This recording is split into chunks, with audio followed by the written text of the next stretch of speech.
Welcome back to our special report, the COVID-19 divide. While public health leaders keep track of the rising number of cases in Black and Latino communities, economists are looking at a different set of numbers to understand the long-lasting effect of the pandemic. Right now, it's estimated that the unemployment rate in communities of color is between 17 and 20%. That's about 5 percentage points higher than in other areas. Analysts don't expect those numbers to drop anytime soon. All of that data bolsters the importance of keeping small businesses thriving in those neighborhoods. But is the damage too severe to reverse quickly? Larry Ivory, the chair of the Illinois Black Chamber of Commerce, says he's worried about some of the small businesses in Black communities. He thinks about 30% of them will not be able to survive after the pandemic. There are 144,000 Black-owned businesses in Illinois. 85% of them are small mom and pop style businesses. He says it helps explain the problem many are facing right now. When you take a look at the PPP and all of the financing that's being done, is that those small businesses who have 1 or 2 employees and they're paying themselves and they don't have the ADPs or the QuickBooks and all the other stuff, then they can't get a lifeline because they won't meet the requirements. The outcome, as we stated here, is that if we don't get some financial relief, I think what we're going to be looking at is going to be a significant drop in Black business. Because if you take a look at the data before the pandemic started, the fastest growing sector of the small business economy was Black businesses. We were growing at about 34%, and that's going to wipe that out in a heartbeat. And just recently, the city awarded $5,000 grants to 1,000 small businesses in Chicago to try and minimize the pain many are feeling from these shutdowns. 79% of those grants went to Black and Latinx owners. Now, while that's a good step to keep those businesses running, it doesn't take them the entire way. A neighborhood like Little Village, for example, once a destination, may lose part of its draw in the months and years to come. In case you didn't know, people from across the country travel to that neighborhood regularly to pick up traditional food and clothing. The hundreds of businesses along the 14-block strip generated, listen to this, $900 million in yearly sales, making that neighborhood a top tax revenue producer for the city.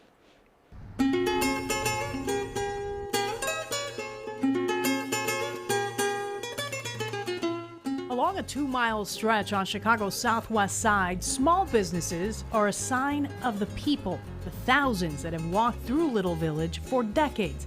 Blanca Soto is one of them. I remember walking down the streets with my parents. You know, we had Goldblack's, we had Zare. You know, the streets were packed with people. That has stopped. It's been hard for Blanca to watch it happen practically overnight. She grew up here. The Little Village Chamber of Commerce was one of her first jobs. And here I am 10 years later. She smiles because she now leads the chamber. Our business corridor here is known to generate more tax revenue than any corridor in the city compared to Michigan Avenue. Yes, many compare it to Michigan Avenue, which, like thousands of business strips across the country, has shut down. What makes it perhaps even tougher to recover on 26th Street requires that we look back at what life was like before the pandemic.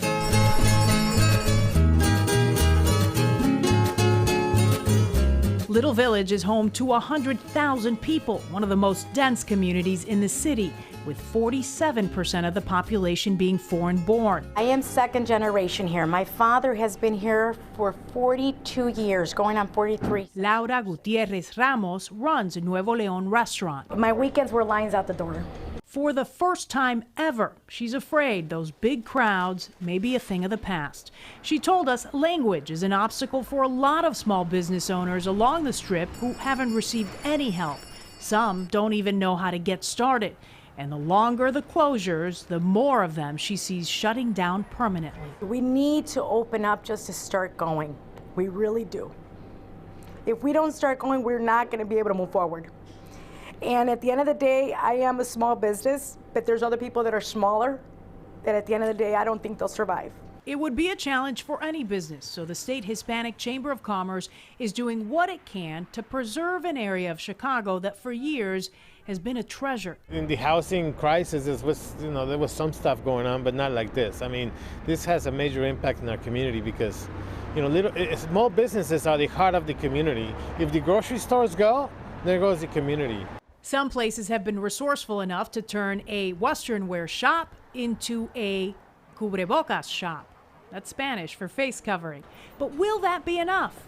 Puebla, Guanajuato. Elena Duran, the sort of matriarch of the neighborhood, may be one of the best ones to answer that. For years, people have shared their struggles with her while sitting in these two very popular leather chairs in her store. But they're not for sale. They're for the people to enjoy, spending some time here at the store. You could say Elena is one of the lucky ones. She's retired and opened the shop to fulfill her lifelong dream. Unfortunately, she can already sense what's to come. The business are already closed because I know they're not going to be able to afford the rents. The ones that we will stay, I think they're the ones that mom and pop kind of businesses, the ones that are the owners either live upstairs or they've been for years already established here. Those stories paint a picture of the economic impact of the pandemic on a strip that was once thriving. They're not sure what that will look like moving forward. Nobody knows exactly what's going to happen, but it will happen slower than people think it will.